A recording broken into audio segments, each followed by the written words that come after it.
In the dim, echoing corridor of Jefferson High, a piercing scream shattered the silence as a young woman crashed against a row of dented lockers, her glasses skittering across the linoleum floor like scattered fragments of her resolve.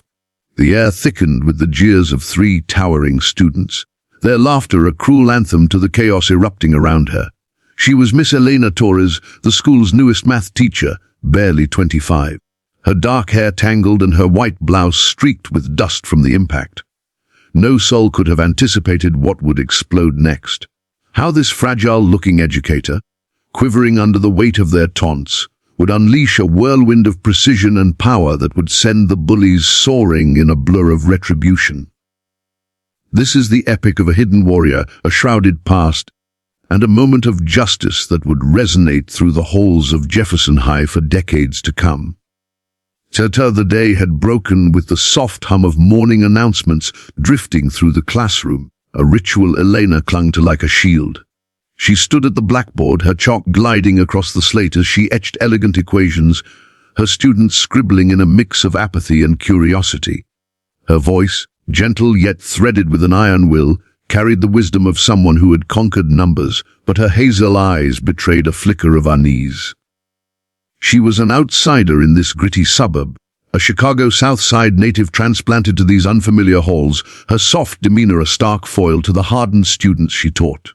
Whispers trailed her, too young, too tender, a pushover in a tailored suit.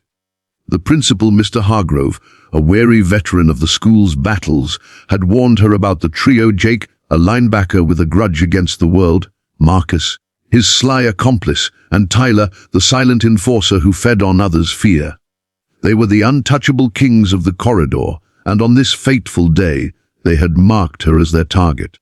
As the final bell tolled, the classroom emptied in a torrent of backpacks and chatter, but Elena lingered, her fingers tracing the erased equations with a meditative calm. She didn't sense the heavy footsteps until the door crashed open, the air shifting with a palpable menace. The trio barged in, their presence a dark tempest swallowing her sanctuary. "Hey, teach," Jake snarled, flinging a crumpled paper ball that grazed her shoulder. "Think your geeky math can save you now?" Marcus cackled while Tyler loomed silently, his gaze icy. Elena's pulse thundered, but she attempted to reason, her voice quaking yet resolute. "Please, let's resolve this peacefully." Her plea vanished into the void. With a brutal shove, they herded her into the hallway, their hands like steel vices, driving her toward the lockers with malicious glee. Ta-ta! The impact stole her breath, the cold metal searing into her back as the bullies towered over her. "What's wrong, Miss Perfect?" Marcus jeered, kicking her glasses aside with a sneer. Tyler's boot crushed them into the floor, and the corridor stretched empty, the after-school stillness amplifying her solitude. Doubt gnawed at her. Had she misjudged her fortitude, her calling in this unforgiving realm? She had arrived at Jefferson High to inspire, to instill resilience through the purity of mathematics, but now she felt defeated, a lamb ensnared by wolves. Yet beneath the terror, a dormant ember glowed, a memory buried deep, poised to erupt. That memory harked back to a different existence, one Elena had interred beneath textbooks and lesson plans. Born to immigrant parents in Chicago's roughest enclaves, she had learned survival before she mastered algebra. At 12, her father, Miguel Torres, a judo master who had escaped political strife in Mexico, enrolled her in his dojo. There, amid the sweat and discipline, her slight frame became a weapon, her movements a symphony of balance and force. She earned her black belt at 18, a badge of defiance against a world that dismissed her. But college called, and with it, a yearning to redefine herself. She traded kicks for calculus, vowing to bury the warrior within. Now, as the bullies closed in, that suppressed strength surged wild and unstoppable. The first strike was instinctual. As Jake raised a fist, Elena ducked, her body pivoting with the elegance of a seasoned fighter. Her legs swept low, snaring his ankle and sending him crashing to the floor with a thunderous boom that silenced the hallway. Marcus charged, but she seized his wrist, twisting it into a judo lock that drove him to his knees, his yelp a jagged shard of pain and shock. Tyler faltered, his bravado fracturing, but Elena was already moving, her hands guiding him into a precise hold that slammed him against the lockers with a resounding clang. The corridor fell mute, the air thick with the stunned disbelief of the students who had gathered, drawn by the tumult. Time seemed to suspend. The bullies, once invincible, lay vanquished, their arrogance reduced to wide-eyed astonishment. Elena rose, her chest heaving, her suit jacket askew but her stance unyielding. Whispers rippled through the crowd. Who was this woman? How had the meek teacher morphed into a martial arts phantom? The answer resided in her past, a secret she had safeguarded, fearing it would overshadow her role as an educator. Yet now that secret had liberated her, reshaping her in her students' eyes. She retrieved her shattered glasses, donning them with a quiet grace, and addressed the onlookers.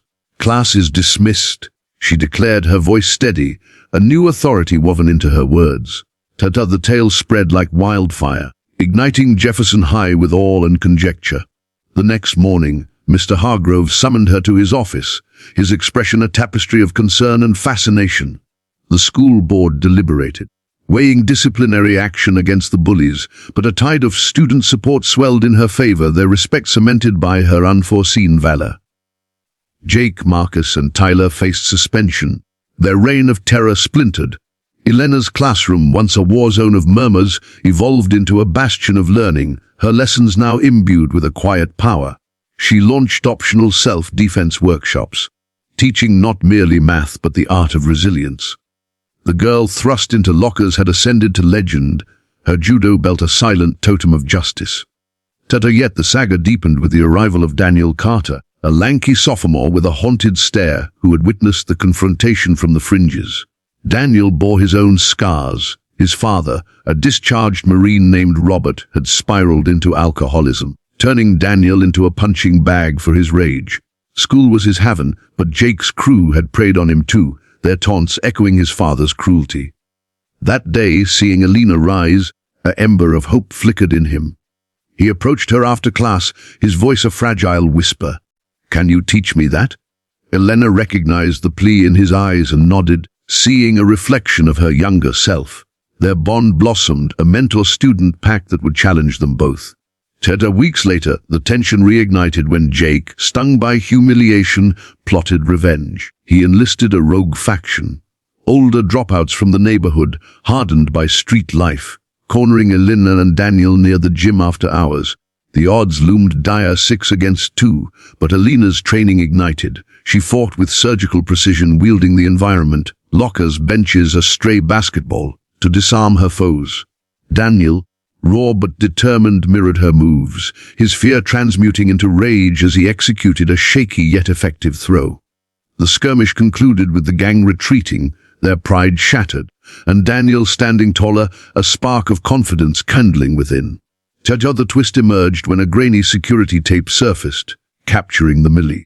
The footage unveiled not just Elena's prowess but a heartbeat where she paused, checking on Daniel mid-fight, her protective instinct eclipsing her warrior's edge. The community rallied, not only for her heroism but for the mentorship she offered Daniel. The school board, swayed by the evidence, exonerated her and bestowed a teaching award.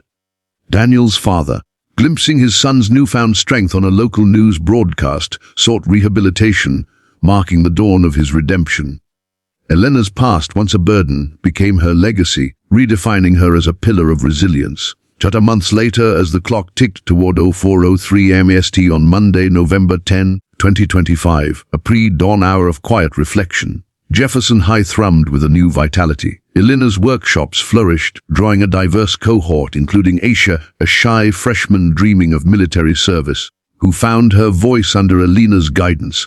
Daniel excelled, earning a wrestling team berth, his father cheering from the bleachers, sober for the first time in years. But a new threat loomed. A rival school's gang, incited by Jake's tales, planned a retaliatory raid. Elena, forewarned by a tip, prepared a strategy, training a small student defense cadre, including Daniel and Aisha. The raid struck at dusk, a dozen intruders storming the campus. Elena led her team with tactical brilliance, using judo and teamwork to repel the assault. The fight was fierce, the air thick with grunts and the clatter of fallen foes, but her leadership prevailed. Police arrived, arresting the ringleaders, and the incident made national headlines, casting Elena as a symbol of school safety. The school installed a memorial plaque where it began inscribed, "Strength Rises." Her workshops expanded regionally, inspiring a movement. Elena kept her judo belt in her desk, a quiet testament to the warrior within, while Daniel and Aisha grew into leaders, their futures bright. The halls, once ruled by fear, now echoed with hope, a legacy etched in every step. Teda Ultra Hajar, what did you think of Elena, Daniel, and Aisha's epic journey? Were you stunned by her hidden judo mastery or the team's final stand? Drop your thoughts in the comments. We're dying to hear! If this cinematic saga of justice and redemption gripped you, hit that like button, share it with your crew, and subscribe for more thrilling tales. Ring the bell to stay updated and tell us what other untold stories of courage should we unleash next. We're all ears!